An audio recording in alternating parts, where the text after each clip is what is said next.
in many applications, we only want users to see the parts of the UI that they're authorized to see. Let's mash on that.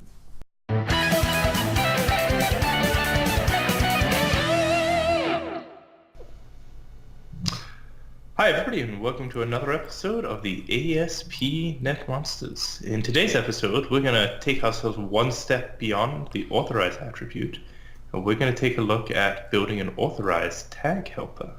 Yeah. So my motivation for this, Simon, was that it's super easy in Asp.NET Core to control access to like an entire controller, all the action methods for that controller, or individual controllers, or individual action methods within that controller using the Authorize attribute. So the very simplest usage of that is where you just put Authorize on either the entire controller or a single action method within that controller. And that means that in order for a user to access that controller or action method, they have to be authenticated. So if they're not authenticated, if they're not logged into your system, they can't see it. They just get a 402 result or whatever the challenge result is saying you're not authorized to see this. And that works really great, super simple, really easy to use, but it's at the request level, so it means it's kind of an all or nothing. You can see that page that's part of that request, or you don't see it at all.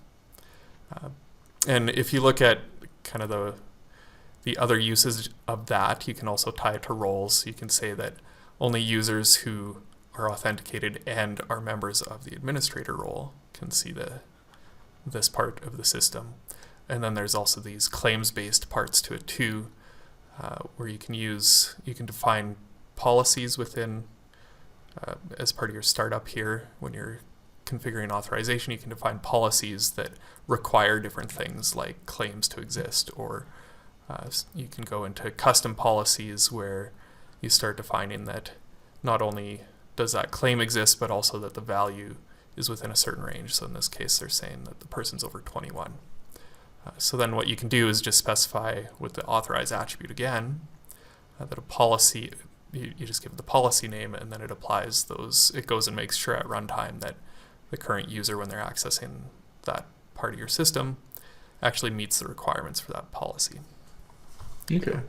And so that all ties into like the built-in authorization system. Yep. So like once I log into the application through whatever means are necessary, be it like a third-party provider or built-in password provider, then that adds who I am. And then there's another layer on top of that. This is authorization that allows me to add what I can do. Yeah, exactly. Okay. So now this is all great, but as I said, it's kind of at the request level. So it's you see the results of that request, whether it's an entire view for a page, or if it's the data coming back from like some JSON data or something like that. But sometimes we want kind of finer grained authorization at a UI level. So I'm thinking something like a menu bar at the top of the system. You might have an admin link up there, and you only want to show that for administrators, right? So right now, the way they kind of recommend doing that is, I'm in the docs site here, and it says for view-based authorization, what you would do is you'd start by injecting the iAuthorize service into your view up at the top, and then you write this C# code in the middle of your Razor view where you call out to the authorization service, and you're checking either a policy or if you have a role, then check in to see if it succeeded, and then at that point you decide, using that if block, it decides whether or not to render out that HTML. That's a bit messy. It is, yeah, and it gets, especially in a more complex system, it starts to get really messy. Like here they have another example. Yeah, so this feels like it falls into that trap of like it's going to make writing HTML very difficult for designers. Exactly, yeah.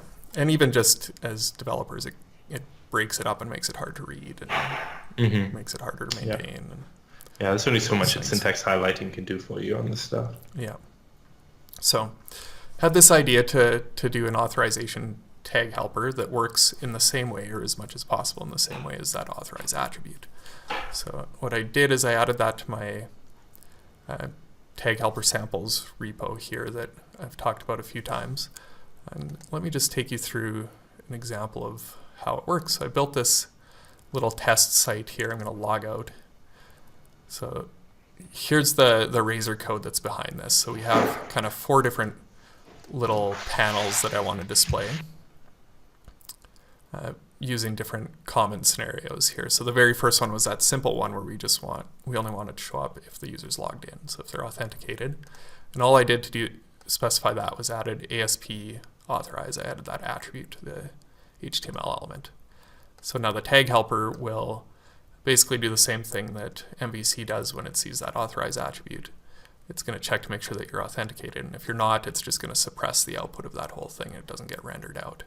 So here in this Razor code section, I'm just showing the code that's behind this, and then in this little section here is where we'll see those pieces. So if I log in just as a regular Joe user who's 12 years old, I log in and there's my section there. So it's being displayed based on whether or not I'm authorized. Next to that, I have an option here where I'm specifying that you have to be a member of the admin role to see this.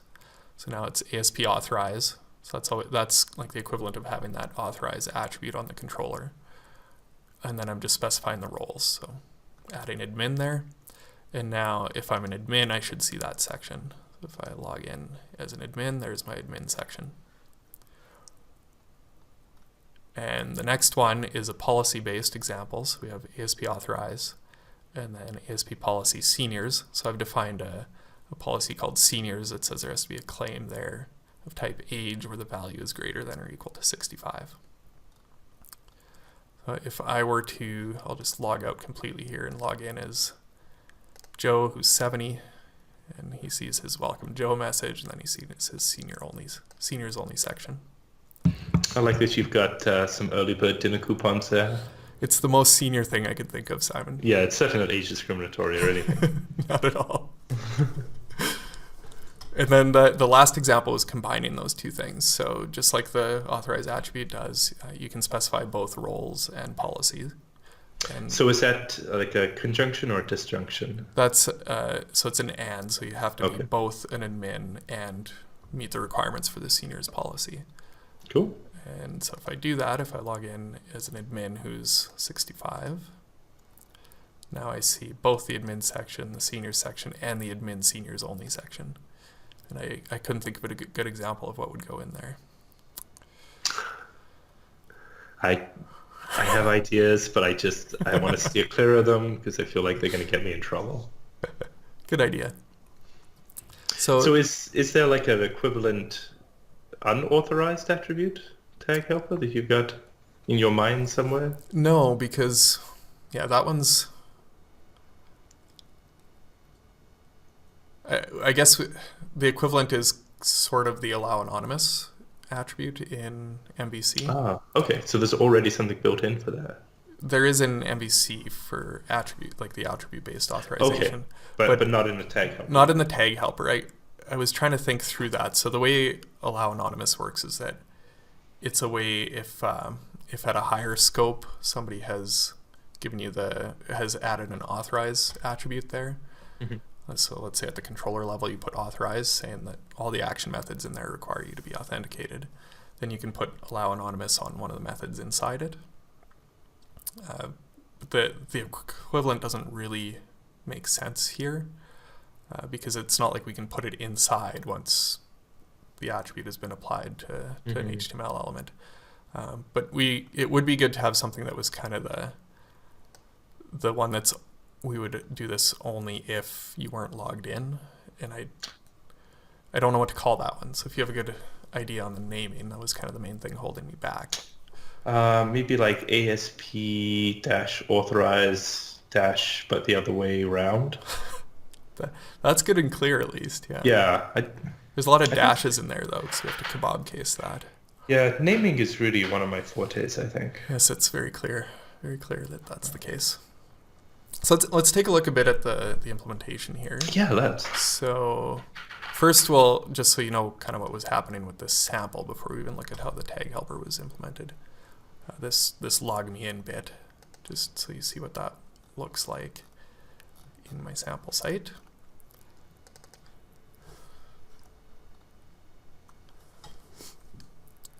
So that login little form there calls into here, and all I'm doing is, we're not requiring a username or a password. Well, I guess we're specifying the username in that drop down, but we're not requiring a password here. We're just logging you into the system.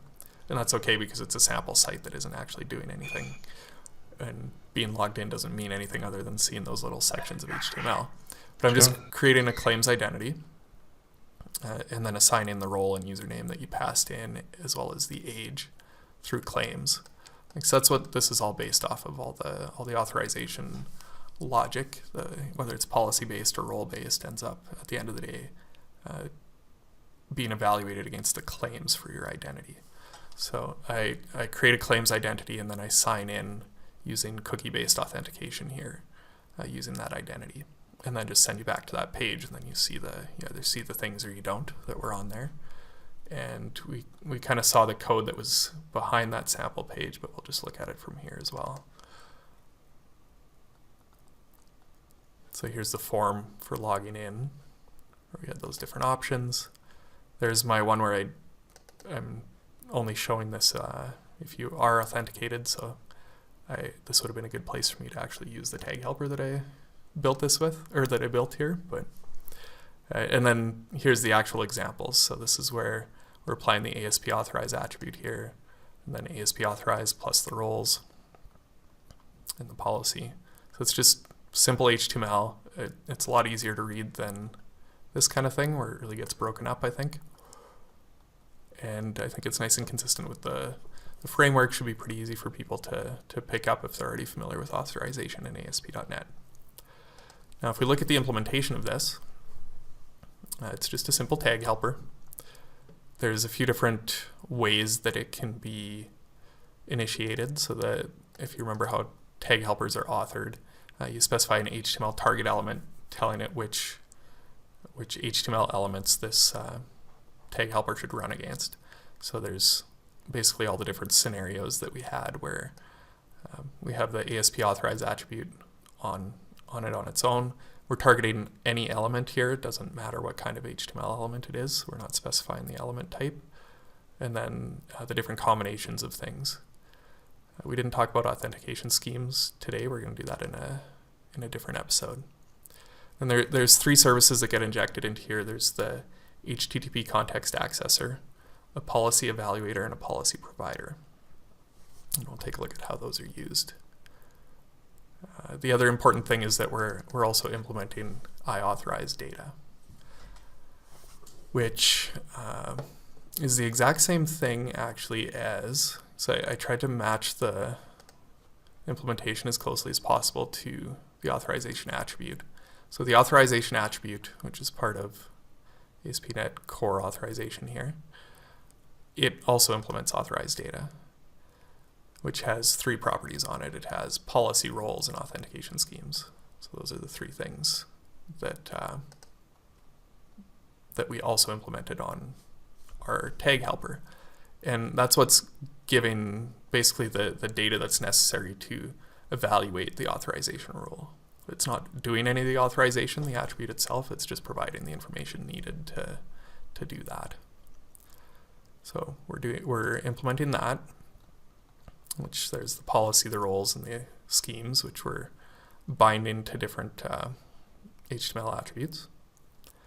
And when it comes to processing it here, what I did is I actually borrowed the implementation or modified the implementation based off of the Authorize filter in MVC, which is the action filter that actually implements the authorization bits in there. So it's the one that looks at the Authorize data, the information that was specified in the attribute, and then evaluates it against the current context. So the policies that are in place in your application and the current HTTP context, which gives you which user is there.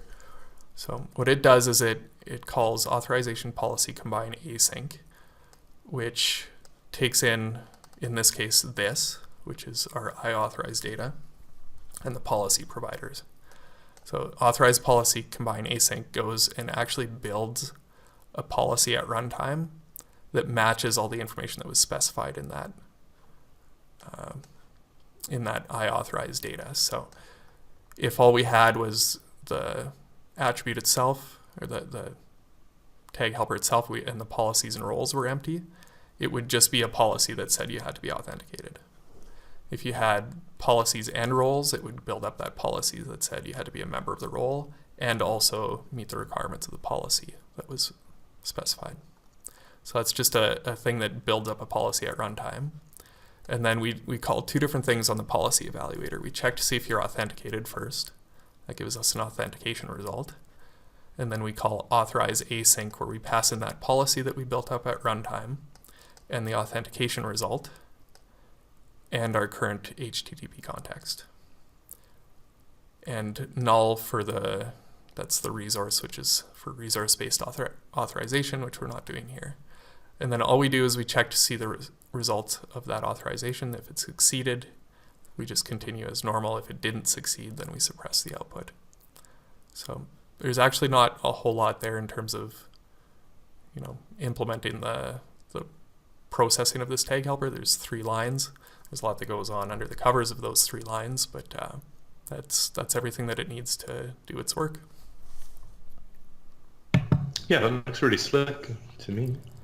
So that's it. I also created a NuGet package for this, so I'll have a link to that in the show notes. If you want to give it a try in your application, you can do that. And there's also a GitHub issue up on the MVC repo. People were asking for this a couple years ago to be included in an earlier version of the framework. I'm hoping that I'm waiting to hear back. I added a comment there asking if they'd be open to including this in maybe the next release or the next release. Maybe we can submit a pull request and get this included in the framework. Yeah, and that'd be cool. I just need to write some unit tests or something, because I think you need those before you can get in there. I guess you want to be correct and stuff. There's a couple other things to wrap this up that I want to do that aren't done yet. There's the unit tests. There's also, it's already implemented, but I haven't talked about it, is these authentication schemes and how those work. So I'll do a blog post and a write-up on that sometime soon. And then I want to tie in resource-based authorization in this too. So that's where it's not just do you meet the requirements globally, but do you meet the requirements for a specific resource? So that might be a piece of data, like an entity in your system. Do you have access to that particular entity? Can you edit it and can you delete it? So I'd like to include that in here as well. Still thinking through the design of what that'll look like, but I'll be working on that next. All right, that's pretty nifty. Yeah, I like that a lot. All right, thanks, Simon. All right, great. Well, thanks everybody for joining us on this episode of the ASP.NET Monsters. Remember to like, comment, and share. And if you leave a comment down below, we will read it. If it's really mean and makes us feel bad, we'll probably make fun of you behind the scenes. After we're done crying, of course. Yeah. It's our coping mechanism. It makes us feel better. Mm-hmm.